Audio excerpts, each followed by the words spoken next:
Namhlanje besila eBenedictine Hospital size nje ngodaba olubalekile lokuthi kunomuntu wokufika ongeyena wala South Africa orana i-tuck shop ngaphakathi esibhedlela. Ngize nje lana ke ukuzozwa kwemanagement ukuthi wenzeke kanjani. Ngiphezelwe ngabafowethu be-NCF okuyinongoma sin forum abathena babasijoyine ukuzohlangana nemanagement okumangazayo ke nokho ukuthi uCEO uyithola engafuni ukukhuluma nathi uma ngiqhanika kodwa wakhetha ukuthi asinikeze i-date i-appointment. Asinankinga nalokho ngoba phela bayisho sikhuluma naye ngoba sifuna ukufika kusisombululo sokuthi lo muntu osePakistan wangena kanjani la ngaphakathi esibhedlela. Kodwa okujabulisayo ukuthi before azafika uCEO lo muntu uyena osespaza shop tuck shop yalana ukwazile ukusitshela ukuthi mangimbuza ukuthi wangena kanjani la wakwazi ukucacisa ukuthi cha akana agreement ne department or noma no public works kodwa wangena ngomunye umuntu owayekade khona la tuck shop kodwa okuvelayo futhi kuyena lo muntu ukuthi uyarenda. Umbuzo ke uthi le mali ayirentayo icollectwa ubani uma ngenayo agreement kanye ne department.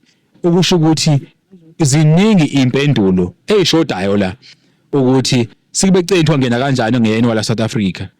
Umbuzo uthi urenta kubani, lo mali yakubani, nanokuthi mangena agreement anayo nomnyango kwenzeka kanjani. Anyone can come la esibhedlela operate nje kungabe indaba zalutho. Yilento kwesilulayo uthini ukuthi ke kumele la esibhedlela kungene umuntu wala eSouth Africa wala kwaNongoma ngoba akwazi ukuthi ngathiwa akekho umuntu waNongoma ongarani i-tuck shop, akekho umuntu wesiZulu ongarani i-tuck shop, akekho KZN ongarani i-tuck shop. South Africa yonke kuzofika ePakistan. So ke njenge-Action SA ke silapha ngalokho nje ukuthi zizolwela amalungelo abantu South Africa. Futhi ngisho ukuthi asicwasi asizondi abantu bangaphandle kodwa sithanda abantu bala South Africa kakhulu. Uthando labantu South Africa sizilela kakhulu. Njoba ngila nje eBenedictine ukuthanda abantu bakithi. Le yenzekala cha ngesivume.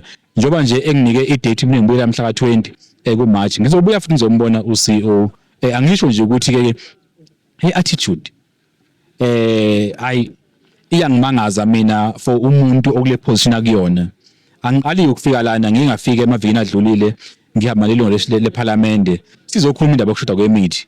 I-arrogance kaCEO ayihambisani isikhundla akusona. Engicabanga ukuthi ke ngiyafisa ukuthi mhlawumbe umnyango ukwazi ukukhuluma naye mhlawumbe noma traineke ngendaba ukukhuluma kanjani nabantu ngoba akuyona indlela yokuthetha abantu lena yokuthi ungathi ukukhuluma nabantu bese wena ufuna ukuthi udetect ukuthi abaphume office ubize security.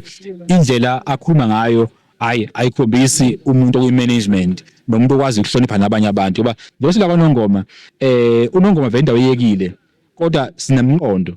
So we expect abantu afika uNongoma besihloniphe nathi njengoba sibahlonipha nathi njengoba simhlonipha nakahlonipha uNongoma. So wonke umuntu oNongoma ahlonipheke regardless of position kumele akwazi ukulalelwa. Angingabi ukuthi umuntu aklaswe ngokuthi ngoba nakho mhlambe mina ngumholi so ngidlala mina abanye abantu angabalaleli. Sifisa ukuthi wonke umuntu uma engena esibhedlela alalelwe regardless of position.